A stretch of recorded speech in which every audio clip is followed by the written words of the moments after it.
We also have existing home sales for December, and for that, we aim east to Diana Olick. Diana?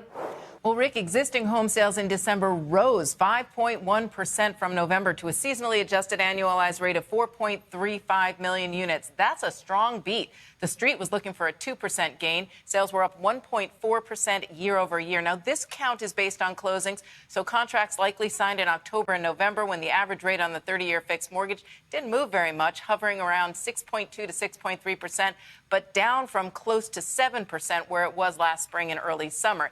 So are you a home buyer out there trying to figure out, can you buy this year? Maybe you put it off last year. Mortgage rates are considerably down, but those pesky home prices aren't working in our favor. So today we're going to talk about tariffs. We're going to talk about home prices. We're even going to talk about the unemployment rate because that was the breaking news for today. How all that plays a role in these things over here. Because if you're watching this video, you're most likely you're a homeowner, maybe a home buyer, realtor, or loan officer trying to figure out what in the heck's going on with those and why? So let's get back to Diane Olick. She's going to give us a beat on what the housing market looks like. And then when we come back, I'm going to show you, with tariff news coming out from the Supreme Court today, what's the most logical outcome on those and what most likely is going to happen with these things over through here.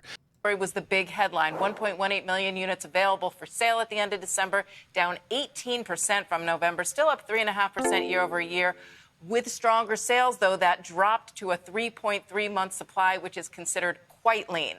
That kept prices in the positive, just barely. $405,400 was the median sale price, up 0.4% annually.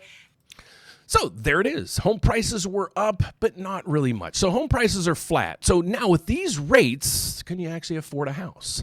Well, today's video, that's what we're going to explain to you guys, folks, because the reason why I do this is I'm actually a mortgage loan officer licensed in all 50 states as well as Puerto Rico. My slogan's this: one application, one credit pool. We're going to compare your loan to over 30 different lenders. How?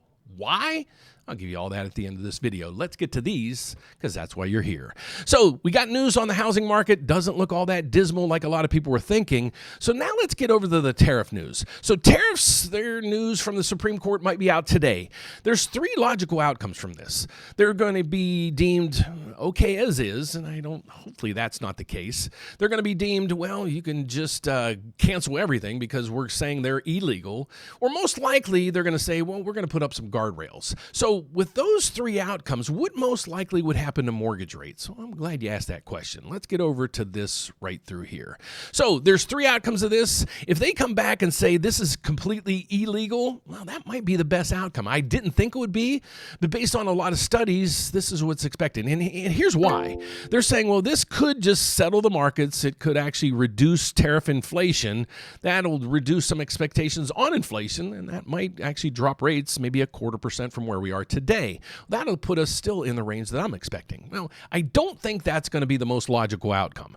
Then you go over to here, and Trump's tariffs are held as is. Well, I don't think that's going to deem as well because then we don't know where he can go from here. And you can love him, hate him, whatever. I think this is a good idea with tariffs, but we need restrictions. So if this happens, they're saying, well, their mortgage rates might go up almost 0.5%. But the most logical outcome is this. They're just going to come in and say, okay, we'll put guardrails in. You can do some things, you can't do others. And I think that's what he's hoping. And that's the most logical outcome of this. And that's pretty much the best outcome that we might actually see. They're saying mortgage rates from here could drop in about 20 basis points. That'll put you right in the realm. Like I said, my predictions for 2026 was rates at 5.875 to 6.25. We're right there right now. So either scenario is going to fit right in that range other than if they just deem those legal as is. And I don't think that's what the outcome is going to be. So now let's get over to the economic calendar. Here's the news that we got today. So remember the Federal Reserve, they're like, we're cutting because of employment numbers. Well, this isn't good news if you're looking at that, but it is good news if you're looking for a job. Let me explain.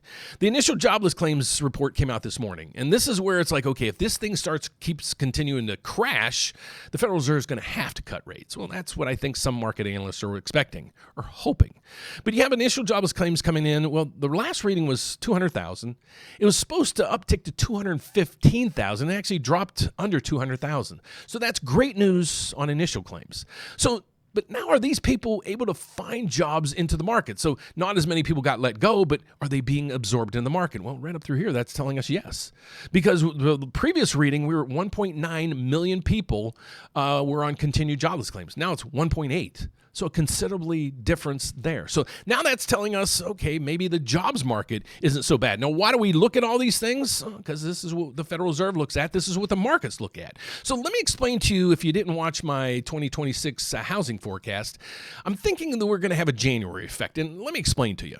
A lot of retailers and manufacturers, they couldn't increase their prices to you and me mid-year last year, even through the end of the year, because things were just dismal. Okay, so, but a lot of them did have price increases, but they couldn't pass it on. So what I think a lot of them were going to do is just punt until the beginning of the year, get through the holiday season. Then in January, they can start upticking their prices. I think that's what we're going to see in January. So don't be surprised if we start seeing some inflationary numbers uptick just a little bit higher.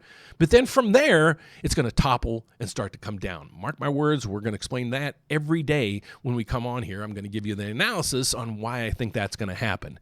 But let's get over to here now. What the expectations of the Federal Reserve is going to meet in 13 days. What are they going to do? Well, let's go down through here. I can tell you what they're going to do. There is a 95% chance they're not going to do anything. Okay, so the federal funds rate is right across the top. So we're at 3.5 to 3.75. They're saying at the January meeting, the March meeting, and the May meeting, we're going to stay there. So basically, the Federal Reserve is going to be sticky with rates right now, and I think that's exactly what's going to happen with mortgage rates. So if you're out there trying to figure out, does it make sense to refinance now? Does it make sense to buy? Well, if you're looking to refinance, this is a tool for homeowners. I created a tool right up there, and I just put it on steroids this week. So what we did is we had RateWatch 2.0, and you were able to put your mortgage information, and I would track it on a daily basis. I'd be calling 5, 6, 7, 8 people saying, hey, congratulations.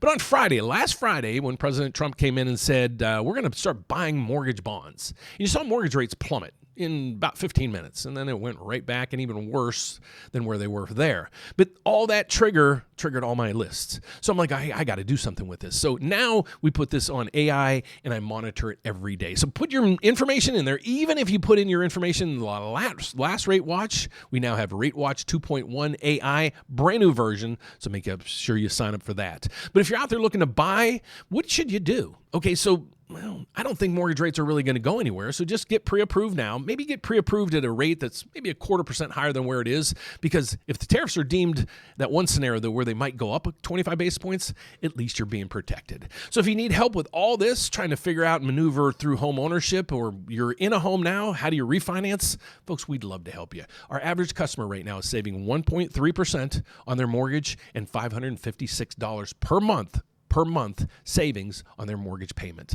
So I know insurance costs are going up. Other costs on your home is going up. Save where you can, folks. Make sure those bankers aren't making so much money like right through here. So bank earnings are blowing off the roof. We have Goldman Sachs tops earnings, Morgan Stanley tops earnings. So banks, should they be able to charge over 10%? Well, leave me comments down below. Let me know your thoughts on there. Then tomorrow we'll cover this. I'll give you some analytics on it, and you might be a little bit surprised. But hopefully now, after all this information, if you're a homeowner, what should you do? Sign up for a RateWatch. You're a home buyer, check out our systems, because we can get you approved. And even our slogan, we're going to compare your loan and your rates with over 30 different lenders. How do we do that? Well, folks, let me explain to you who I am and what I do. I'm a licensed mortgage loan officer also in all 50 states as well as Puerto Rico. I work at a bank that provides me that. But the coolest thing is this. The bank I work at, they're like, okay, what do we need to do to bring in more business? We're like, okay, we need better rates, more programs. They're like, okay, let's get set up with other lenders so we can offer all their services as well. So they went out there and did that. We got banks, credit unions, even mortgage lenders, over 30 of them. So by putting your application in our system, we're going to get you approved, and we're going to scan all those systems to see who's got the best rate, lowest fees out there. The good thing is you'll be able to work with yours truly during this whole process. So folks, hopefully now, if you're a homeowner, home buyer, realtor, even loan officer, you understand a little bit more about what the heck's going on with those and why. So if you need a little bit more assistance, please make sure you subscribe down over there. We got over 6,000 videos on our YouTube channel. Got to be something there that you can learn. Otherwise, reach out to us. We'd love to answer any questions that you have, and at least put yourself into the right direction in home ownership, or making that home price or payments a little more affordable. Thanks for watching, folks. God bless. Have a fantastic afternoon. I'll see you here at the closing bell to let you know how this mess ends for the day. Thanks for watching. Take care. Bye-bye.